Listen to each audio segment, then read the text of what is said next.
Que bom que você veio. Vamos continuar a nossa jornada, 50 dias com o Espírito Santo e vidas transformadas.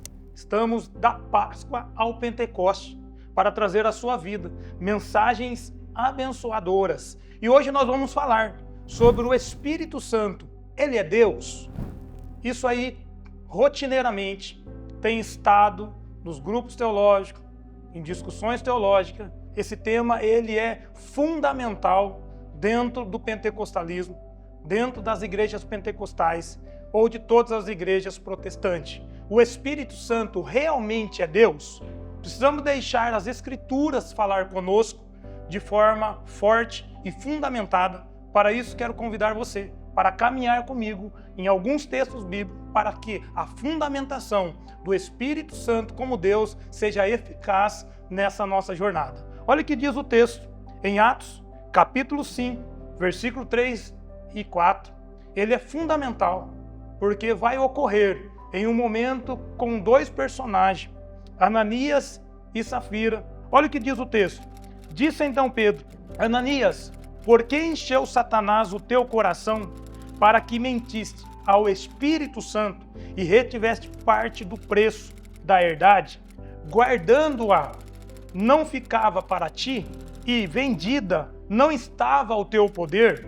Por que formaste esse desígnio em teu coração? Olha o que o texto vai continuar dizendo. Não mentiste aos homens, mas a Deus, colocando o versículo em uma posição interessante, que ela começa falando que mentiste ao Espírito Santo, mas termina dizendo, não mentiste aos homens, mas a Deus, qualificando o Espírito Santo como Deus. Em 1 Coríntios, capítulo 2, versículo 10 a 11, nós vamos ver outras fundamentações sobre esse tema, se o Espírito Santo é Deus. E nós vamos ver que o Espírito Santo, ele vai possuir, ele vai ter os mesmos atributos divinos. Os atributos que são utilizados para Deus também serão utilizados em referência ao Espírito Santo. Vamos ao texto de 1 Coríntios, capítulo 2, versículo 10 a 11. Olha o que diz o texto. Mas Deus nos revelou pelo seu Espírito, porque o Espírito penetra todas as coisas, ainda as profundezas de Deus. Porque qual dos homens sabe as coisas do homem, senão o Espírito do homem que nele está? Assim também, ninguém sabe as coisas de Deus, senão o Espírito de Deus. Ou seja, aqui nós temos algo bem interessante que nós chamamos na teologia de onisciência. Ou seja, o Espírito Santo tem onisciência. Ele conhece, ele sabe todas as coisas. Como o Espírito do homem sabe as coisas do homem, o Espírito de Deus sabe as coisas de Deus. Ele conhece todas as coisas e isso nós chamamos de onisciência e é um atributo que só Deus tem. Outro detalhe muito importante nessa questão do atributo é a onipresença. Ela também faz parte de atributos que são exclusivos de Deus. Olha o que diz o texto de Salmo 139, versículos 7 e 8, em relação a esse atributo. Para onde me irei do teu Espírito? E para onde fugirei da tua face? Se subir ao céu, lá tu está.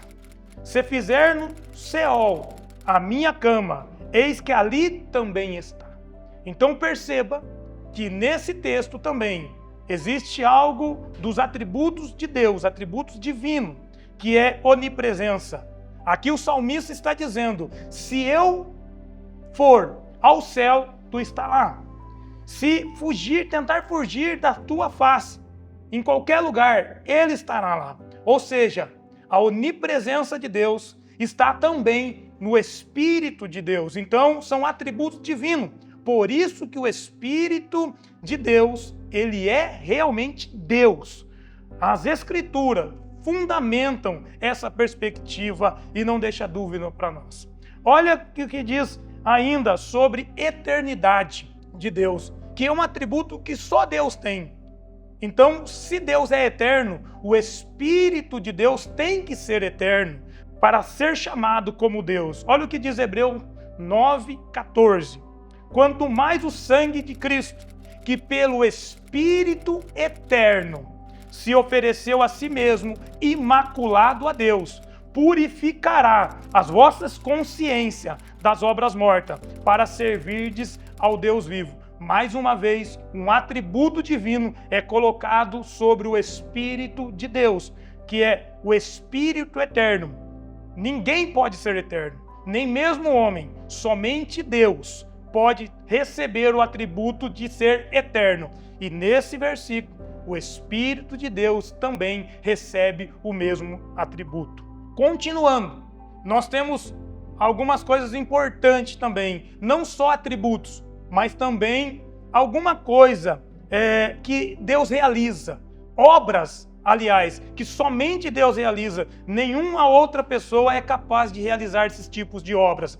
E nós vamos linkar essa perspectiva de que somente existem coisas que só Deus realiza com o Espírito Santo, e isso dentro da palavra de Deus. Olha o que diz o texto de Jó, capítulo de número 33, versículo 4.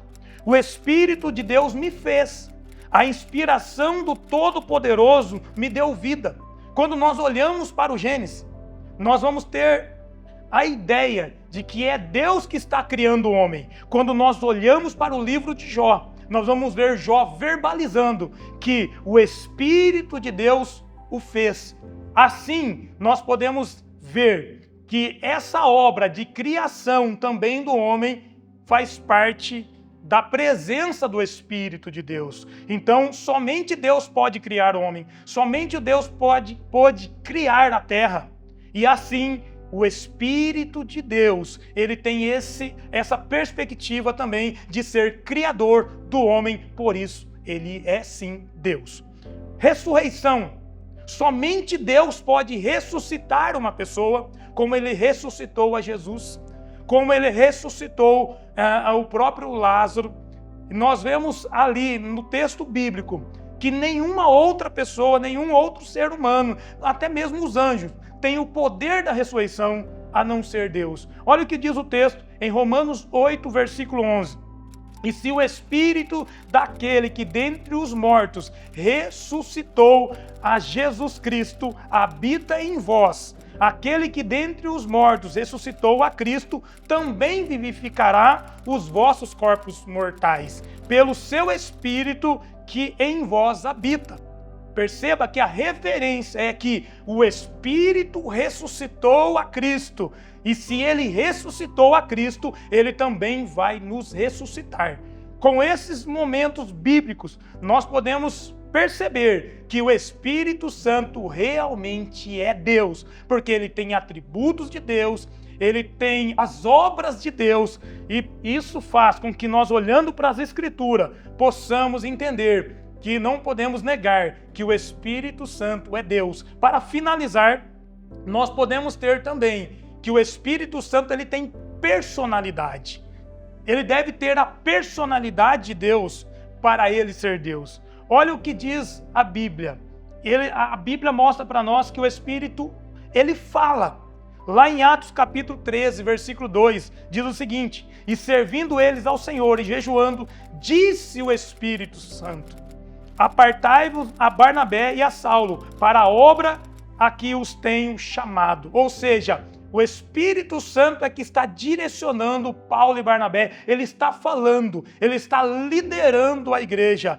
Ora, quem poderia liderar a igreja se não for o próprio Deus? Então o Espírito Santo ele fala. Ele ensina também lá em João capítulo 14, versículo 26, que diz assim: mas aquele Consolador, nós ouvimos agora há pouco uma mensagem sobre o Consolador, o Espírito Santo, que o Pai enviará em seu nome, e vos ensinará todas as coisas, e vos fará lembrar de tudo o que vos tenho dito. Veja, ele é o Consolador, alguém que consola, alguém que está perto, ele tem personalidade. Para finalizar, ele pode ser entristecido.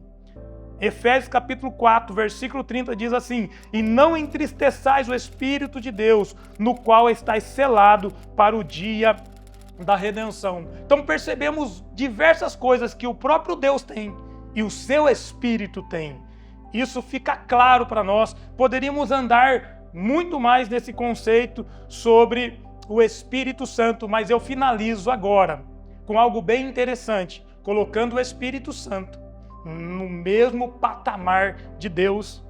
Olha o texto, perceba que ele vai estar no mesmo padrão de Deus.